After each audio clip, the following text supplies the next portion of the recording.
स्वागत है आपका फिर से अपने ऑनलाइन बायोलॉजी क्लासेस के अंदर।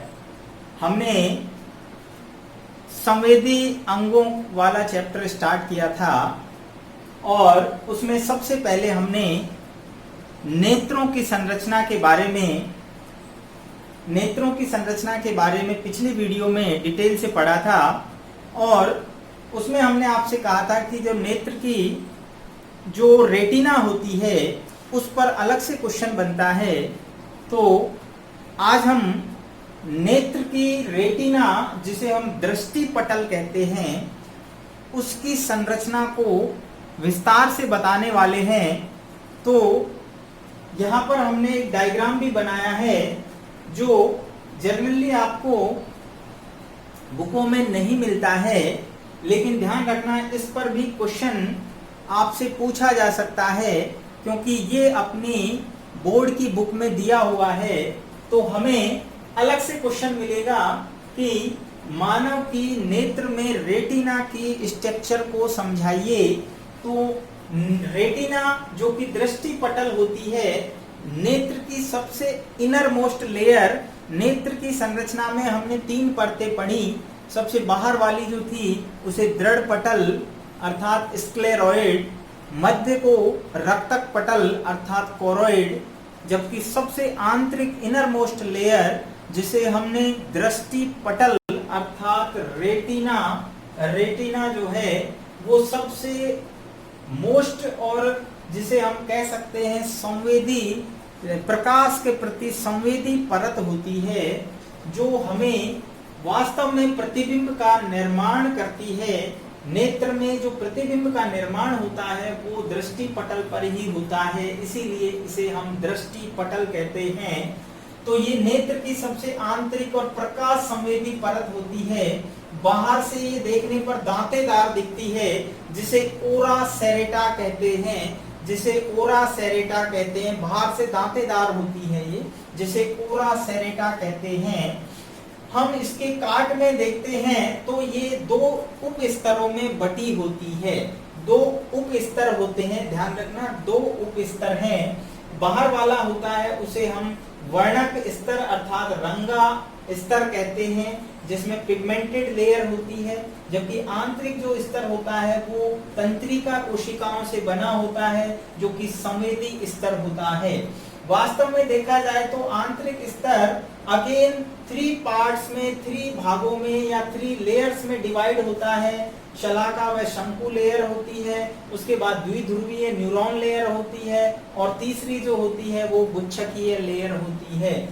या हम यूं कह सकते हैं कि पूरी जो रेटिना है वो 4 परतों से बनी है, तो हम इसको किसी भी प्रकार से कह सकते हैं। तो सबसे पहले हम बात करते हैं सबसे बाहरी, जो कि सबसे ऊपर वाली परत होती है जो कि पिगमेंटेड लेयर है, रंगा स्तर। तो सीधी सी बात है, इसमें रंगा कण होते हैं। तो ये जो है एक कोशिकीय मोटी लेयर होती है। यहाँ आप देख सकते हैं डायग्राम में, ये एक कोशिका स्तर मोटी होती है, एपिडर्मिस की तरह एक कोशिका स्तर मोटी है, रंगा कण। तो यहाँ पर रंगा होते हैं, पिगमेंट होते हैं, और पिगमेंट आप जानते हैं इसमें मेलेनिन पिगमेंट होता है। यहाँ हम देखते हैं कि ये संपूर्ण रक्तक पटल में यानी उसको आस्तरित किए रहती है।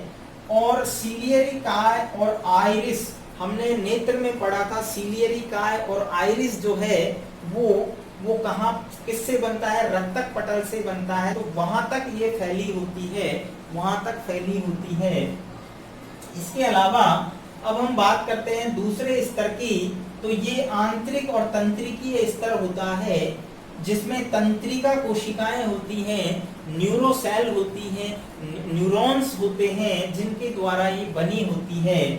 तो यह फिर से हम बात करें तो यह पारदर्शी और सीलियरी काय तक फैला होता है। यह भी पारदर्शी होता है और जो सीलियरी काय होती है वहां तक ही होता है, अर्थात ये आइरिस में नहीं होता है। इसके बाद हम बात करते हैं कि ये अगेन 3 अलग अलग भागों से बना है। सबसे जो ऊपर वाला भाग है वो शलाखा व शंकु that is rod and cone cell से बना होता है। यहाँ पर दो प्रकार की सेल होती हैं, जैसा हमने पहले भी जिक्र किया था, दो प्रकार की सेल होती हैं। एक लंबी होती है जिन्हें हम रॉड सेल कहते हैं, अर्थात रॉड के समान, जिनको शलाखा सेल कहते हैं। आप ये देख सकते हैं शलाखा सेल जो है यहाँ तक पिगमेंट जो लेयर है वहां तक टच होती है, जबकि कोन सेल जो होती है वो यहाँ से थोड़ी दूर होती है, इससे डायरेक्ट संपर्क में नहीं होती है। कोन सेल जो होती जो शलाका सेल होती है, रॉड सेल, वो लंबी होती है, ठीक है। ये अंधकार व प्रकाश के प्रति संवेदी होती है, अर्थात अंधेरे और प्रकाश का ज्ञान कराती है। मानव में हमने कहा था पिछले वीडियो में भी लगभग 115 मिलियन रॉड सेल उपस्थित होती हैं। इन सेल्स के अंदर जो सबसे इंपॉर्टेंट चीज है रोडोप्सिन वर्णक होता है, और ये जो है दो भागों में यानी दो चीजों से मिलकर बना है, रेटिनिन प्लस स्कोटॉप्सिन। रेटिनिन जो है वो विटामिन ए का सोर्स होता है, विटामिन ए का कंपोनेंट्स है, अर्थात विटामिन ए से ही रेटिनिन बनता है, और स्कोटॉप्सिन एक प्रोटीन होता है। तो दोनों मिलकर रोडोप्सिन बनाते हैं जो अंधकार और प्रकाश का ज्ञान कराते हैं। ये कब किस प्रकार, यानी दोनों अलग अलग, यानी रोडोप्सिन जो है वो रेटिनिन व स्कोटॉप्सिन में टूटता रहता है और जुड़ता रहता है। ये कब जुड़ता है और कब अलग हो जाते हैं ये हम अलग वीडियो में बताएंगे आपको, जिसमें नेत्र की हम रसायनिकी पढ़ेंगे, नेत्र कैसे काम करता है उसके लिए हम अलग से वीडियो बनाएंगे। इसके अलावा शंकु सेल की बात करें तो कौन सेल जो होती हैं वो शंकु की आकृति की है, जैसा यहाँ पर आप देख रहे हैं रेड जो है कलर से दिखाई है, शंकु सेल है, ये शंकु के जैसी आकृति है, और ये रंगों का ज्ञान कराती है। मानव में रंगों का ज्ञान जो है हमें इसी के द्वारा होता है। इसमें आयोडोप्सिन वर्णक होते हैं, और ये जो है ये इसमें 3 प्रकार के अलग अलग रंगों के ज्ञान के लिए हमारे पास शंकु बने होते हैं।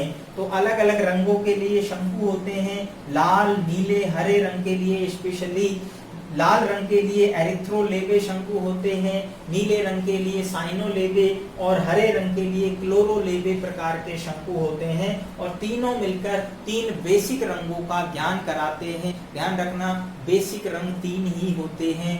कंपटीशन में एक बार क्वेश्चन आया था बेसिक रंग कितने होते हैं, 3 होते हैं, हरा, नीला और लाल। तो इनके लिए हमारी आंखों में कौन सेल के अंदर विशेष प्रकार के 3 अलग अलग शंकु होते हैं जो हमें इन रंगों का ज्ञान कराते हैं। बाकी रंग जो होते हैं इन्हीं के मिलने से बनते हैं।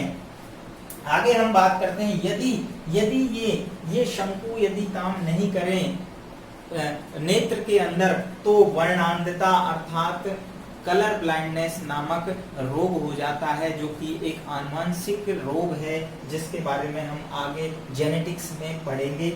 तो यहाँ ये ध्यान रखने की बात है, यदि मान लीजिए शलाका कोशिकाओं के अंदर रोडोप्सिन और रेटिनिन अगर मान लीजिए अनुपस्थित होता है या कम बनता है, तो यहाँ पर जो है रतौंधी रोग हो जाता है, अर्थात रात में दिखाई नहीं देता है। और यहाँ अगर हम कौन सेल की बात करें तो वर्णांधता रोग होता है। तो दोनों को ध्यान रखना है हमें। इसके अलावा यदि हम बात करें तो मानव में कौन सेल की जो है संख्या लगभग 16.5 मिलियन होती है, जबकि जो शलाका कोशिकाएं होती हैं उनकी संख्या 115 मिलियन होती है, अर्थात शलाका कोशिकाएं ज्यादा संख्या में होती हैं।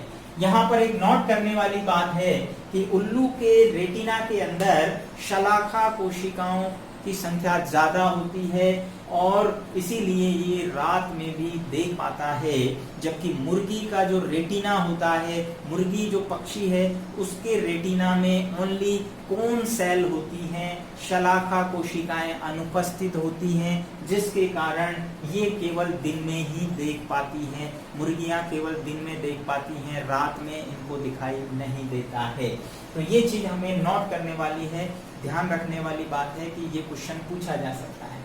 आगे हम बात करते हैं दूसरा जो जहां पर जो लेयर है वो कौन सी है, ये आप देख रहे हैं, ये द्विध्रुवीय लेयर है, इसको हम द्विध्रुवीय लेयर कहते हैं। जबकि सबसे ऊपर वाली रंगा लेयर थी, तो यहाँ पर आप देख सकते हैं ये जो है ये शंकु व शलाका शेल वाली लेयर है। नेक्स्ट जो बीच वाली जो लेयर है वो कौन सी है, वो द्विध्रुवीय न्यूरॉन्स। यहाँ पर दोनों तरफ वो न्यूरॉन्स होती हैं जिनमें एक तरफ जो है एक्सॉन होता है और एक डेंड्रॉन होता है। ध्यान रखना इसके डेंड्रॉन जो हैं वो शंकु और शलाका कोशिकाओं के एक्सॉन से सिनेप्सिस करते हैं, अर्थात युग्मानुबंधन करते हैं, जिसे हमने नर्वस सिस्टम में पढ़ा था कि एक कोशिका एक नर्व सेल का जो है एक्सॉन दूसरी नर्व सेल्स के डेंड्रॉन से युग्मानुबंधन करता है और सूचनाओं को आगे प्रेषित कर देता है। ठीक इसी प्रकार तीसरी जो लेयर है जिसे हमने सी से डिनोट किया है वो भी द्विध्रुवीय के समान होती है, अर्थात यहाँ भी न्यूरॉन्स जो हैं द्विध्रुवीय प्रकार की हैं जिनमें एक डेंड्रॉन और एक एक्सॉन होता है। यहाँ जो डिफरेंस है वो क्या है, वो समझना है कि इनके जो गुच्छकीय लेयर होती है, इसे हम गुच्छकीय लेयर कहते हैं, गैंग्लियोनिक लेयर है ये। यहाँ पर जो न्यूरॉन्स सेल होती हैं उनके एक्सॉन अत्यधिक लंबे होते हैं। उनके एक्सॉन क्या होते हैं, देखो लंबे होते हैं इसकी तुलना में जो कि द्विध्रुवीय न्यूरॉन होते हैं। और ये एक्सॉन मिलकर क्या बनाते हैं, ये देखिए ये सभी एक्सॉन मिलकर क्या बना रहे हैं, सभी एक्सॉन मिलकर एक मोटी तंत्रिका जिसे ऑप्टिक नर्व अर्थात दृक तंत्रिका कहते हैं वो बनाते हैं। और ये दृक तंत्रिका हमने देखी थी जहां से जाती है उसको हम बोलते हैं ब्लाइंड स्पॉट। यहाँ आपने देखा होगा जो रेटिना की परत है उसमें ब्लाइंड स्पॉट अर्थात अंध बिंदु होता है, क्योंकि यहाँ पर रेटिना की परत नहीं होती है, यहाँ से ऑप्टिक नर्व जाती है। और ये ऑप्टिक नर्व, ये जो आपको ब्लैक रंग से स्पॉट दिखाया, ये जो छिद्र दिखाया है इसे हम कहते हैं दृक छिद्र। दृक छिद्र से निकलकर बाहर निकल जाती है, नेत्र के गोलक से बाहर निकल जाती है, और इसी को हम ऑप्टिक नर्व अर्थात जो है दृक तंत्रिका कहते हैं, जो मस्तिष्क में जाकर हमें जो है प्रतिबिंब और जो है रंगों का ज्ञान कराती है, जिससे हमें जो है जो सेंस है उनका जो है अनुमान लगता है। तो इस प्रकार हम ये कह सकते हैं कि जो रेटिना की जो परत है वो किस प्रकार बनी हुई है, एक जटिल स्ट्रक्चर है जिसमें देखा जाए तो 4 लेयर्स हो गई, ठीक है, 1 2 3 एंड 4। वैसे हमने 2 उप स्तर डिवाइड किए हैं, रंगा स्तर और तंत्रिकीय स्तर। रंगा स्तर में रंगा कोशिकाएं 1 लेयर की होती हैं, जबकि तंत्रिकीय स्तर जो होता है उसमें 3 अलग अलग प्रकार की तंत्रिका कोशिकाएं होती हैं। सबसे ऊपर वाली में शंकु एंड शलाका सेल होती है, जबकि नीचे के 2 स्तर में द्विध्रुवीय तंत्रिका कोशिकाएं होती हैं। सबसे आंतरिक जो लेयर है वो गैंग्लियोनिक लेयर होती है। तो इस प्रकार जो है रेटिना की जो क्वेश्चंस अगर आपके आता है तो आपको ये वाला डायग्राम बना के इसको डिटेल से समझाना है। नेक्स्ट टॉपिक जो है उसमें हम लेंगे नेत्र की कार्य की और नेत्र से संबंधित विकार। मिलते हैं नेक्स्ट वीडियो में, तब तक देखते रहिए ऑनलाइन बायोलॉजी क्लासेस।